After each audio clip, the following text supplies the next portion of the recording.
really great dinner, guys. Honest, it might be like the best meal I've had in weeks. But I have to go to the bathroom. So, unfortunately, I won't be able to help clean up dinner. I'm sorry, guys, but you know, nature calls. Are you kidding me? I'm really sorry.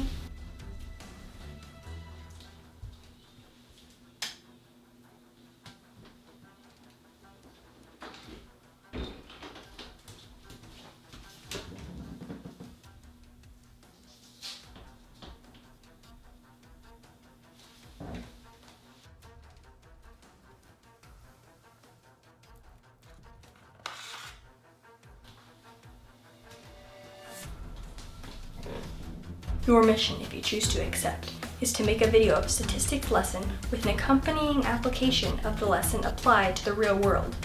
But there is a deadline. This mission needs to be accomplished by June 1st and no later. Do you choose to accept this mission? I don't know. Well, if you don't, you'll take the L and an F. Okay, then I accept. Good.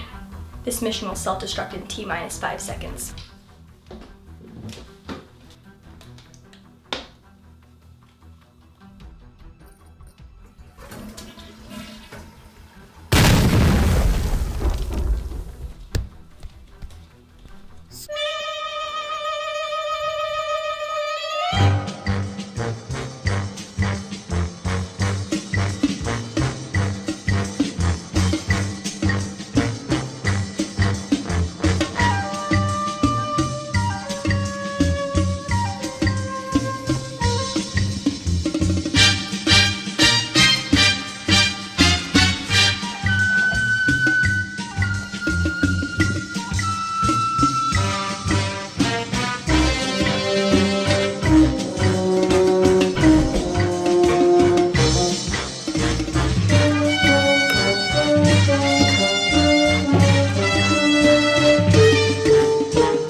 I got the idea while scrolling through TikTok, and I thought, oh, I could do this. Yeah, I'm gonna do this. I created a Google Sheet and made a column for follower count and gender. Then I scrolled and typed, and scrolled and typed, and scrolled and typed, and scrolled and typed, and scrolled and typed. After a while of scrolling, I got an idea for a TikTok, so I made it.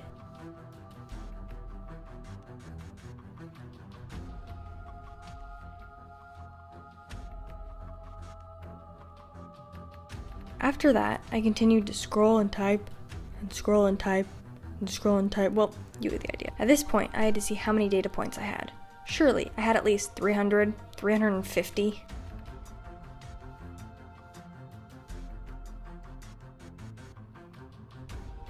$101? This really is going to take forever. After a couple of days of collecting data, I got stuck. Wait a minute.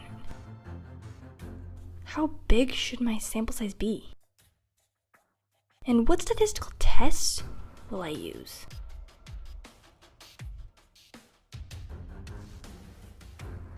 I'm lost. I continued to collect data and really think about it. And out of nowhere, my AirPods died. I had to resort to caveman times. I researched hypothesis testing and eventually decided that I need help. So I emailed my teacher. While I waited for a response, I continued to watch more TikToks and input more data into the spreadsheet. 9 hours later, I got a response. It was not helpful. Maybe I should have been more clear. So I formulated a response. Meanwhile, I continued to scroll and type and scroll and type. This is exhausting. I began dreading going on TikTok. I guess I've resolved my addiction to it. No, you didn't. As soon as I was done collecting data, I went right back to watching hours of TikTok. Anyway, by now, I had around 400 data points. I still have no idea how big the sample size should be. I'm just gonna keep going. So I kept scrolling and typing. And remember that email I sent to my teacher? Yeah, I didn't either, because, well, I never got a response back. But there was a Google Meet, and I went to it and asked him, and he told me I could do a confidence interval. I wasn't sure how to do that. But I went through my notebook. Still had no clue. Then I brought out the big guns. Every single piece of paper I had ever received in class. From those papers, I found out that I could do a hypothesis test for proportions for the gender of the TikTokers. After about a week of inputting data, I finally got 1,000 data points. I wasn't really aiming for 1,000, but that's as big as the standard Google Sheet is. In order to do hypothesis testing, you need to have a null hypothesis and an alternate hypothesis. So, for my null hypothesis, I found a statistic that said 56% of TikTokers are male and 44% are female. Very interesting. We'll see about that. To make it easier for myself, I sorted the Google Sheet by alphabetical order and so I could see how many females I got and how many males I got. Now, it's time for the test. We have N, our sample size, being 1,000, because that's how many TikTok accounts wrote down in the spreadsheet. And after putting them in alphabetical order, I counted 490 female TikTokers, 480 male, and 30 other, meaning like it was like a dog account, a family account. A null hypothesis, based on the statistic I showed earlier, is P proportion equals 0.44, because that was the percent of female TikTokers according to that website. And my alternate hypothesis is that P is not equal to 0.44, meaning it's going to be a two-tailed test. Our alpha will be 0.05. We need to find P hat, and in order to do that, we're going to take 490, number of counts we had for females, divided by N, which is 1,000. So that's 490 divided by 1,000 equals 0.49. So P hat equals 0.49. Now we need to find the Z value. So to find Z, take our P hat value, 0.49, and subtract it from what our null hypothesis of P is, so 0.44. We divide that by the square root of 0.44, because that's our null P value, times 0.56, because that's our Q value. Multiply those, and then we divide it by 1,000, and doing that whole thing, Z equals 3.185, which already is an unusually high Z value.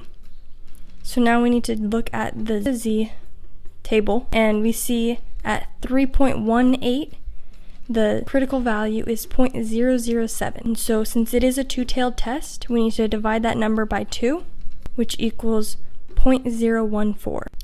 Now we can graph this.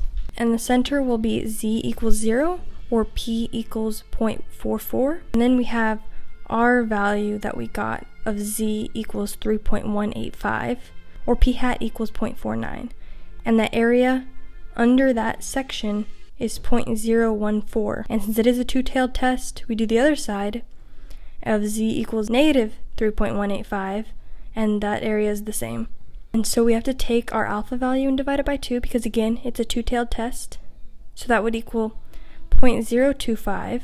Our P value is smaller than our alpha value.